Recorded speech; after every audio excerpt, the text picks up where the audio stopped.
Ry havako malala amin'ny fifaliana indray no amanginantsika tsiraray avy amin'ny alalan'izao vavaka sy tenin'Andriamanitra izao. Andeha ary iombona mivavaka isika alohan'ny amakina ny nofinaina izay tenin'Andriamanitra omeny ny tompo antsika amin'ity andro anio ity. Ivavaka isika. Ry Andriamanitra ranay masina sy tsara indrindro. Andriamanitra tsy mana-taloha ianao ary tsy mana-piafarana.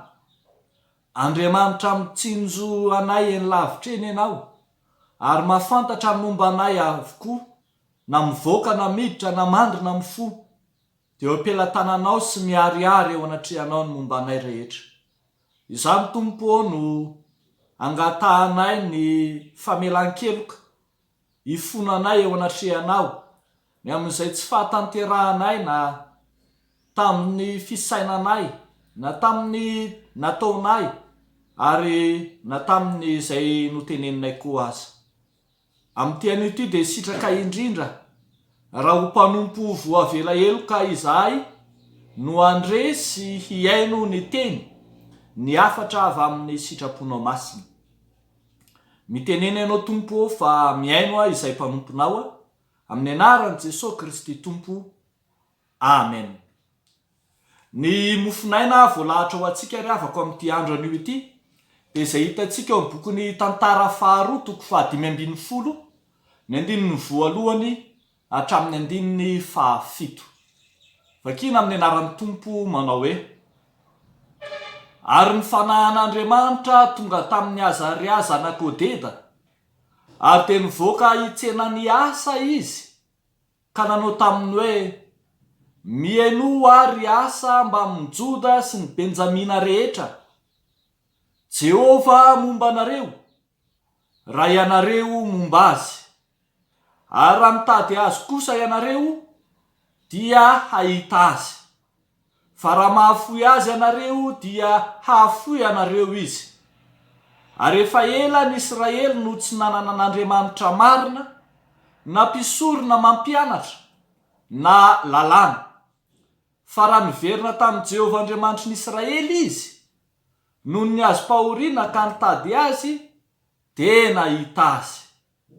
Ary tamin'izany dia tsy nisy fiadanana ho an'izay nivoaka na izay niditra, fa horohoro be no nahazo ny mponina rehetra amin'ny tany. Ary nifandringana ny firenena sy ny tanàna, fa Andriamanitra nampangorohoro azy tamin'ny fahoriana rehetra. Koa mahereza ianareo fa aza miravoravo tanana, fa izy valy-ty tokoa ny ato anareo. Amen. Ray Masino, manamasinanay amin'ny fahamarinana, ny teninao no fahamarinana. Amen. Ry havako malala ao amin'ny Tompo, ho ampitomboana ao aminareo anie ny fahasoavana sy ny fiadanana avy amin'ilay Andriamanitra ray sy Jesosy Kristy ilay Tompo ny finoantsika. Amen. Ry havako malala, izay nahafantarany maro any asa mpanjaka, dia ilay mpanjaka nanao izay marina sy mahitsy teo anatrehan'i Jehovah. Hitantsika eo amin'ny toko 4:1 zany. Ary mpanjaka ny asa tao amin'ny fanjakana atsimo na ny fanjakana Joda zany. Tamin'ny vanim-potoana ny asa nefa dia fantatsika ihany fa mbola niady sy ny fandrafy ny fanjakana Prala, zany hoe ny fanjakana Joda aty atsimo andaniny, sy ny fanjakana Israely tany avaratra. Niady sy ny fandrafy reo ka samy nandeha tamin'izay lalapatany hitadiavana ny famonjena marina. Eto amin'ity mofinain'ity ary, indro taranaky ny mpaminany dia tsy iza fa i Azaria no notsindriny ny fanahan'Andriamanitra hiteny amin'ny asa sy amin'ny asa mpanjaka zany, sy ny vahoaka ny Joda sy Benjamina tao amin'ny fanjakana atsimo. lesona ho atsika ry avako eto amin'ity mofinainy ity dia ny hoe ny fanan'Andriamanitra dia miandany amin'izay miandany aminy. Zay ny voalohany, ny fanan'Andriamanitra dia miandany amin'izay miandany aminy. Ny faharoa dia ny hoe ny fanan'Andriamanitra dia manome fiadanana. Ndao ary jerentsika voalohany hoe ny fanan'Andriamanitra dia miandany amin'izay miandany aminy. Zao ny voalaza ny Azaria mpaminany tamin'ny asa sy ny vahoaka tao Joda eo amin'ny 12 sy ny manaraka manao hoe miainoa ry asa mba amin'ny Joda sy ny Benjamina rehetra. Jehova momba anareo, raha ianareo momba azy, ary raha mitady azy kosa ianareo dia hahita azy, ary raha mahafoy azy ianareo dia hahafoy anareo izy. Ary efa ela ny Israely no tsy nanana an'Andriamanitra marina, nampisorona nanatra na lalàna, fa raha niverina tamin'ny Jehovah Andriamanitra ny Israely izy noho ny azy pahoriana ka nitady azy dia nahita azy. Hitatsika eto lay andraikitra mifamaly eo amin'ny Andriamanitra sy ny vahoakany. Misy fifamenona eo amin'ny andraikitra izay takiana amin'Andriamanitra, izay ataony amin'ny vahoaka, sy izay ilain'Andriamanitra sy takiny ho ataony eo anatrehan'izy Andriamanitra. Hitatsika ne ohatra fa raha mamaky isika dia arakaraky ny fiandanian'ny asa-panjaka tamin'ny Jehovah Andriamanitra no nanomezan'Andriamanitra azy fandresena. Raha mamaky tsika ohatra any amin'ny 2:9, andininy 7 sy ny manaraka, dia hitatsika tsara fa nahatongavan'ny mpaminany indray na ny mpahita hiasa-panjaka nilaza satria manao izay tsy mety eo anatrehan'Andriamanitra izy. Nisy fotoana hiasa-panjaka niady tamin'ny Etiopiana izay fahavalo goavana mitondra miaramila matapitrisany, kanefa hiasa-panjaka natoky an'Andriamanitra dia nomen'Andriamanitra fandresena izy. Fa misy fotoana indray hiasa-panjaka ihany izay niady tamin'ny Israely rahalahiny ka tsy nitoky tamin'Andriamanitra intsony, fa nandeha nitady fiarovana, nanao fampirarahana ara-diplomatika tany amin'ny Syria izay jentilisa, dia indro nahazo aretina no ny hafarany asa-panjaka. Zao ny voalaza any amin'ny 9:10 andininy 9 sy ny manaraka manao hoe ary tamin'izany androany dia nakeo amin'ny asa-panjaka ny Joda hanany mpahita ka nanao taminy noho ny ankinanao tamin'ny Syria fa tsy niankina tamin'ny Jehovah Andriamanitra ao ianao, dia afa nandositra ny tananao ny miaramila ny mpanjaka ny Syria. Tsy marobe va ny Etiopiana sy ny Lobita, ary tsy marobe koa va ny kalesiny sy ny mpitaingin-tsovalony, nefa noho niankina tamin'ny Jehova dia natolony teo an-tananao reo. Fa ny mason'i Jehova mijery ny tontolo eny ny tany rehetra mba hisehony aman-kely hamonjy izay manana fo mahitsy aminy. Adaly ianao tamin'izany ka dia hisy ady hahazo anao hatramin'izao. Hitatsika nytoy an'io fa rehefa tezitra tamin'ny anany mpaminany iray asa-panjaka dia indro aretina no ny hafarany. Zao no voalaza eo amin'ny andininy 10 manao hoe dia tezitra tamin'ilay mpahita hiasa ka nanao tao an-tranomaizina, fa nisafoaka tamin'ny indrindra izy noho izany. Any olona sasany koa dia nampahoroy ny asa tamin'izany. Tsy niaino ny hafatr'Andriamanitra intsony asa-panjaka ka dia aretina nahazo azy eo amin'ny andininy 12 hoe tamin'ny taona 730 nanjakany azy dia narary tamin'ny tongony izy ka niamafy indrindra ny aretina.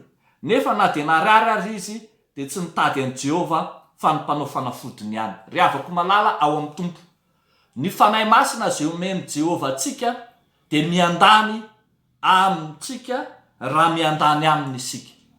Ny fanahin'Andriamanitra dia miandany amin'izay miandany aminy. Aseo arak'izany ny maha-izy azy ny fanahy masina, ny maha-izy azy an'Andriamanitra ao amin'ny teniny, kanefa mitaky kosa ny fanarahana fandaminana eo anivon'ny vahoakany zany. Hitantsika ane ohatra Davida mpanjaka tamin'ny fotoan'androny dia i Saoly mpanjaka azafady, i Saoly mpanjaka ane tamin'ny fotoan'androny ny fanahin'Andriamanitra mihitsy no nanositra azy ho mpanjaka. Fa rehefa nitady ny fofony ain'i Davida izy dia nesorin'Andriamanitra taminy ny fanahiny. Tsy miandany amin'ny mpanao ratsy mantsy ny fanahy masina. Ao amin'ny bokin'ny Asan'ny Apôstôly dia hitantsika fa ny fanahy masina no nanao batisa, ka izay manatona ho atao batisa dia nataon'ny fanahy masina batisa zany. Fa rehefa tamin'ny kosa Simona mpanao ody na dia efa vita batisa azy, rehefa nanontany manao hoe ty mba misy vola kely omenay anareo ry Petera, ohatrinona nomenay anareo dia mba omeo an'izany fanahy zany koa zay mba hanaovanay fahagagana. Dia tezitra tamin'ny fanan'Andriamanitra ka nahatonga amin'ny Petera niteny taminy manao hoe verezy ianao mba mivolanao, fa andrao heverinao azo fidimbola ny fanahy masina. Ry havako malala, ny fanahin'Andriamanitra dia miandany amin'izay miandany aminy, saingy tsy miandany amin'ny mpanao ratsy sy ny hevim-petsin'ny olombelona kosa ny fanahy masina. Ndao tsika ilay mpanary havako malala ka hanerin'ny fanahy masina hiandany amintsika amin'ny asa ratsy izay ataontsika na amin'ny hevi-pitaka izay ataontsika, tsy miandany amintsika amin'ny fanahy masina raha toka manao ratsy eo anatrehany isika, raha toka tsy manaraka ny sitrapon'Andriamanitra isika. Fa vonona kosa ny fanahy masina etsy andaniny zany, hombatsika hiaraka amintsika, hampandresy atsika, hitondra fahombiazana ho atsika raha toy isika vonona hanaraka ny sitrapon'Andriamanitra izay nomeny tompo atsika.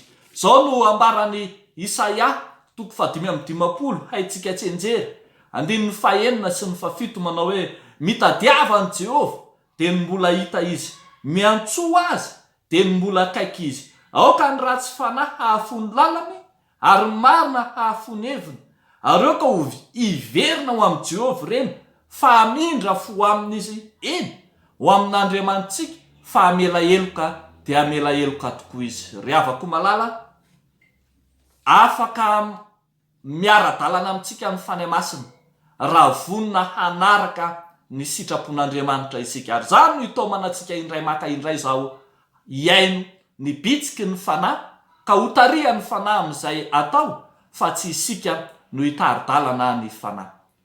Fa zavatra faharoa izay hitantsika ry havako eto amin'ity tenin'Andriamanitra ity dia hoe ny fanahin'Andriamanitra manome fiadanana. Zao no voalaza eo amin'ny 5 sy ny 9 ary 7 manao hoe ary tamin'izany dia tsy nisy fiadanana ho an'izay nivoaka naniditra, fa hororobe no nahazo ny mponina rehetra amin'ny tany, ary ny fandringana ny firenena sy ny tanàna, fa Andriamanitra nampangororo azy tamin'ny fahoriana rehetra, koa mahereza ianareo fa aza miraviravy tanana, fa izy valipiti tokoa ny ataonareo. Tamin'ny andro ny asa ry havako, iasa mpanjaka, voatsela akory zany no nisarana tamin'ny fanjakan'ny Israely. Mbola voampanjaka anankitelo no nanjaka tamin'ny fanjakana atsimo, dia nikorotana be ihany zao tontolo zao, satria samy nanao zay saim-patany. Tany amin'ny fanjakan'ny Israely ary ohatra dia nanorina tempolo ho anazy manokana tany ny fanjakan'ny Israely, ary dia namorona mpisorona tao satria tsy misy mpisorona, satria tsy misy tempoly, dia namorona mpisorona tao ka mpisorona mpikaramanady no tany. Ary dia marina mihitsy ny voambara eto amin'ny 5 sy ny 9 hoe hororobe no nahazo ny mponina rehetra tany, fa ny fandringana ny firenena sy ny tanàna. Zao kosa nefany, satria hiasa mpanjaka dia mpanjaka nanao izay mahitsy teo anatrehan'Andriamanitra, nandrava ny tsangam-bato sampy izy, ary nandà ny fanompona sampy tao amin'ny tempoly, dia isan'izay mpanjaka nanao izay marina teo anatrehan'i Jehovah izy, ary tsy vitany nanao marina fotsiny izy, fantarika ny vahoaka ny Joda rehetra hanompo an'Andriamanitra marina, hiverina amin'Andriamanitra marina, izay efa niala tamin'Andriamanitra dia notaon'ny hanompo an'Andriamanitra. Vokatr'andry havako malala dia nampananten'Andriamanitra fa fiadanana no amin'ny taniny. Ary dia hitantsika fa tamin'ny fotoana nanjakany asa mpanjaka, na dia nisy ary ady vitsivitsy izay natrehany, dia saiky fiadanana sy fandriampahalemana no nameno ny vanim-potoana nanjakany asa. Ary zany raha teo no manamarina ny fotoana nanjakany asa tao amin'ny fanjakana atsimo nandritra ny vanim-potoana ela, satria hitantsika tsara eny amin'ny toko 240, 720 fa nahatratra 140 taona ny fanjakany asa mpanjaka. Hoy ny voalaza hoe ary asa lasa nodomandry any amin'ny razana, maty izy tamin'ny taona 140 nanjakana. Ny fanjakana ry havako malala dia nitarafina tamin'ny toe-po sy ny toe-panahy ny mpanjaka, ka raha ny mpanjaka ny manao izay mahitsy teo anatrehan'Andriamanitra dia maharitra ny fanjakana. Fa raha ny mpanjaka no nanangana tsangam-bato ka nampirafy an'Andriamanitra dia tsy naharitra izany fanjakana izany. Matoa arak'izany nanjaka nandritra ny 70 taona mahery, 140 taona iasa mpanjaka, dia noho ny fiadanana sy ny fandriampahalemana izay nisy tao amin'ny taniny, dia noho ny fahatokiny an'Andriamanitra, ny fanahin'Andriamanitra manolotra fiadanana ho antsika. Tena niavaka tamin'ny fananan'izany fandriampahalemana izany ny fanjakany Joda, satria Andriamanitra nomba azy tamin'ny alalan'ny fanan'Andriamanitra. Ry havako malala, ny soratra masina manontolo mihitsy no efa mampanantena fiadanana ho an'izay manaiky sy vonona handray izany fiadanan'ny tompo izany. Raha mamaky isika ao amin'ny bokin'i Isaia mpaminany toko 7, dia i Jesosy Kristy mihitsy no efa fiadanana vonona ampanjakan'Andriamanitra eto amin'ity zao tontolo zao ity, araka ny voalaza Isaia toko 7 andininy 5 manao hoe fa zaza niteraka ho antsika, zazalahy no omenantsika, ny fanapahana dia ho antsorony, ny anarana atao hoe mahagaga, mpanolotsaina, Andriamanitra mahery, ray mandrakizay, andrinan'ny fiadanana. I Jesosy Kristy mihitsy zany no fiadanana izay entin'Andriamanitra ho ety amin'izao tontolo izao. Koa dia anjara ny fiangonana indray izao no mandeha mitondra zany fiadanana izany, mandeha melipatrana manerana izao tontolo izao. Zao manko no tenin'i Jesosy, baiko no omeny Jesosy ireo mpianatra 70 lahy, raha naniraka azy Jesosy andeha tsoroaroa, dia ho Jesosy any amin'ny Luka toko 10, ny 15 sy ny 9, dia ho izy manao hoe azay trano idiranareo dia lazao aloha hoe fiadanana ho amin'ity trano ity, ary raha misy zanaky ny fiadanana ao dia hitoetra ho aminy ny fiadanana tononareo, fa raha tsy zany dia hiverina aminareo ihany zany. Ry havako malala, tahaka ny Jesosy Kristy andrinan'ny fiadanana, tahaka ny fanahy masina izay manolotra fiadanana ho antsika, adidy sy andraikitra antsika ihany koa ny mitory fiadanana sy mizara fiadanana any amin'izao tontolo izao sy ny fiarahamonina misy antsika. Fiangonana manao ahoana arak'izany? Ny fiangonana misy antsika ho fiangonana mpitory ady sy mpitory fikorotanana ve, sa fiangonana ho mpitory fiadanana? Misy ry havako malala fivavahana matanjaka iray eto amin'izao tontolo izao, izay nomena anarana manao hoe religion de la tolérance, na hoe fivavahana mampanjaka ny fandeferana. Nefa dia manjaka ao anatin'izany fivavahana izany ny ady sy ny fikorotanana. Isika kosa ry havako eto ankilan'izany, isika kristianina, isika fiangonana dia tena antsona mihitsy mba ho ambasador ny fiadanana, ho maso ivoan'ny fandripalemana arak'izay efa nomeny tompo sy napetraky ny tompo aty anatintsika, ka tsy hitondra fikotranana na fanakorontanana fa tena hitondra fiadanana, mba tsy ho marina amintsika intsony izay nambara tamin'ny asa fa izay fa amin'izany andrano izy dia tsy nisy fiadanana ho an'izay mivoaka na izay niditra, fa Andriamanitra fa orooro be no nahazo ny mponina rehetra tamin'ny tany ary ny fandringana ny firenena sy ny tanàna, fa Andriamanitra nampangorororo azy tamin'ny fahoriana rehetra. Engane ho ambasador hitondra fiadanana isika fiangonana, ampitsahatra zao fahoriana sy fampangororona mahazo ny fiarahamonina sy izao tontolo izao misy atsika ankehitriny. Dia ho an'Andriamanitra ireriany aneny voninahitra amintsika izany tenin'Andriamanitra izany. Amen. Hivavaka isika ry havako. Misaotra anao izay Andriamanitra noho ny fanahy masina izay manaiky hiasa ty anatinay, fanahy masina izay miandany aminay sy mitondra fiadanana fandripalemana eo anivon'ny fiangonanao. Amin'ity anio ty ary dia vonina izay Tompo, ampitsahatra ny korotana, ny adilahy, ny fifampiandaniana, ny fahasamihafana, ny fizahozahoana amin'ny endriny rehetra izay miteraka fikorontanana ka tsy anjakan'ny fiadananao eo anivon'ny fiangonana. Fa vonina ihany koa izay hitondra izany fiadananao izany any anivon'ny fiarahamonina sy izao tontolo izao izay mitady azy fatratra. Amin'ity anio ty Tompo dia mivavaka manokana izahay ho an'ireo kristianina, ho an'ireo vahoakanao izay mitalao famonjena eo anatrihanao, ao ireo izay ao anatin'ny fahoriana, ao ireo izay ao anatin'ny aretina ny tsy fisina, ao ny misy ny tebiteby sy ny ayahy amin'ny endriny maro samihafa. Mivavaka izay Tompo amin'izay mitaraina noho ny amin'ny olana izay mianjady aminy. Tompo, raha sitrakao dia mba sitrakay, ampitonio ireny fony izy ireny ary ianao Andriamanitra anomeny fitsaharana ho azy. Dia amin'ny anaranao Jesosy no azonay manantena valimbavaka, ary amin'ny anaranao rahateo nanaovanay sy angatanay izany vavaka izany. Amen.